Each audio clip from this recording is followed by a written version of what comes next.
وما لنا ألا نتوكل على الله وقد هدانا سبلنا. Urainah, ketika orang-orang dari Urainah datang, ada yang sakit, Rasulullah suruh minum susu unta dan air kencingnya unta. Nah ini kan coba antum lihat nih ya, sunnahnya itu Rasulullah memberikan orang-orang Uraniyah yang sakit itu dengan air kencing gitu. Ini sunnah yang tetap yang ada dari Nabi Shallallahu Alaihi Wasallam.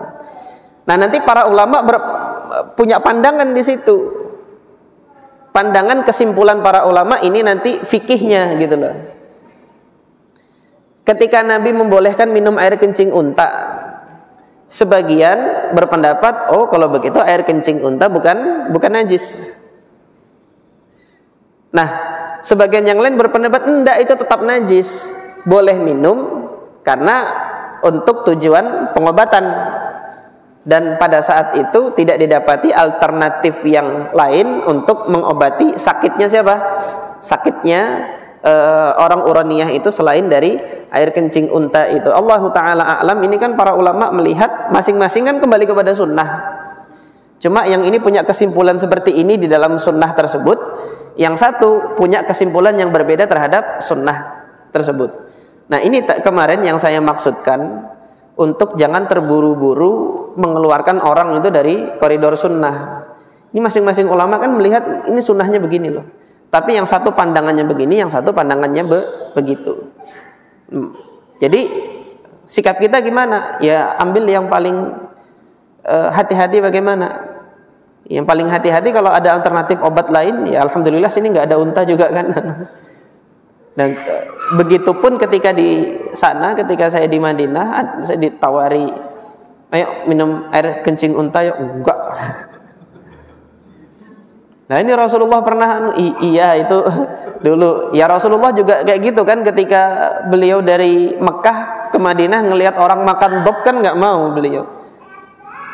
Ketika beliau nggak mau makan dop kan bukan berarti dopnya itu haram, tetapi hal tersebut menunjukkan bahwasanya secara naluri kita, secara tabiat kita nolak gitu. Nah itu tabiat saya nolak untuk diajak minum air kencing unta, karena kebiasaan saya di sini yang namanya kencing ya gitu kan, menjijikkan yang seperti itu gitu loh. Adapun susunya minum saya dulu ketika Nah jadi demikian. Nah ini yang berkenaan dengan air kencing, pandangan para ulama. Allahu ta'ala a'lam.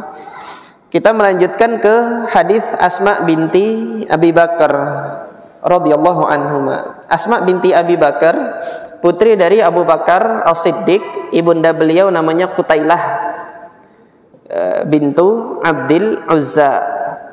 Ibunya Asma binti Abi Bakar ini sudah kita bahas kemarin ketika di pengajian Riyadhus Shalihin. Jadi beliau itu dalam keadaan musyrik. Nah kata Imam Nawawi, al-aktsarun, sebagian besar ulama rijal menyatakan ibunya Asma binti Abi Bakar ini sampai wafatnya itu masih musyrikah, belum masuk Islam. Tetapi hikayat yang lain menyebutkan oleh sebagian ulama rijal, enggak kok dia masuk Islam pada akhirnya gitu. Nah Allahu ta'ala a'lam, artinya kita tidak mendapatkan manfaat yang jelas dari mengetahui apakah dia masuk Islam atau enggak masuk Islam gitu kan. Yang jelas sibukkan diri dengan keislaman kita sekarang nih loh. Itu yang harusnya kita lakukan. Saya masih ingat dulu kan ada pertanyaan yang sampai kepada saya menyatakan, Ustadz, apakah Hajjaj bin Yusuf As-Saqafi itu kafir?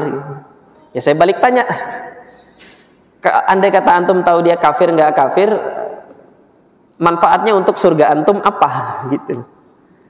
Kalau antum tahu dia kafir misalnya ya, antum akan semakin naik nggak tingkatan surganya gitu. Artinya ketika kita menanyakan suatu pertanyaan, carilah pertanyaan tersebut yang jawabannya itu menjadikan manfaat bagi kita. Tapi kalau hanya sekedar kepo saja gitu, pengen tahu aja, antum buang-buang waktu antum.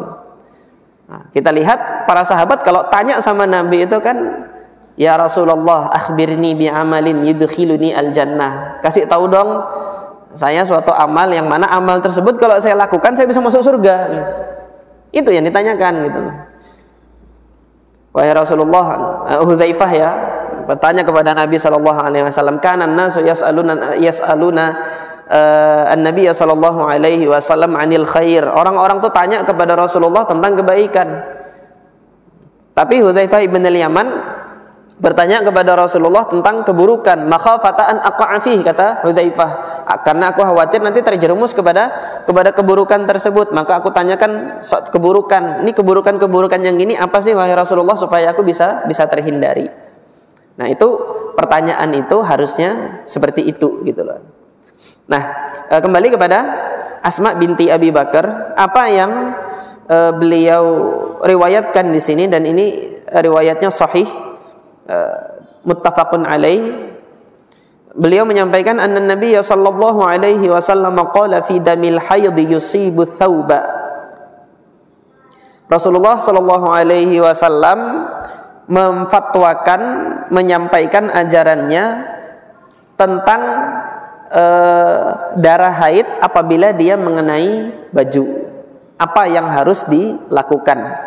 Rasulullah mengatakan tahuttuhu itu digosok. Tahukkuhu dalam bahasa Arab al-hikkah. Jadi digosok, dikucek. Maksudnya dari ini apa? Sebelum nanti dibasuh, bagian-bagian yang padatnya itu buang dulu gitu loh. Misalnya nanti kena baju, kan sebagian darah haid itu ada yang bentuknya menggumpal. Ketika ada yang menggumpal ini buang dulu. Hal ini menunjukkan najis yang dia ada bagian yang padatnya gitu, seperti kotoran, itu bendanya itu dibuang dulu sebelum nanti dibasuh. Bendanya dibuang dulu, nanti bagian najis yang masih melekat di kain itu baru nanti dibasuh. Thumma taqrusuhu bil ma. Setelah itu disiramkan air sambil dikucek-kucek, qoros. Pakai qoros. Yang pertama tadi dikucek untuk dihilangkan bendanya dulu, baru sambil disiram air untuk dikucek-kucek gitu kan. Thumma tandahuhu, baru kemudian disiram lagi terakhir. Thumma tusalli fihi. Kalau itu sudah kamu lakukan, baru kamu boleh sholat di baju tersebut. Artinya sudah suci. Cara mensucikannya itu tadi dibersihkan sampai hilang. Bagaimana caranya bisa sampai hilang? Bagian-bagian yang padatnya dibuang dulu, baru kemudian dibasuh lagi dengan air sampai hilang.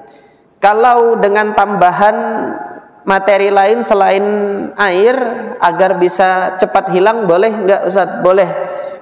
Al-Imam Al-Baihaqi rahimahullah di dalam sunan beliau As-Sunan Al-Kubra menempatkan satu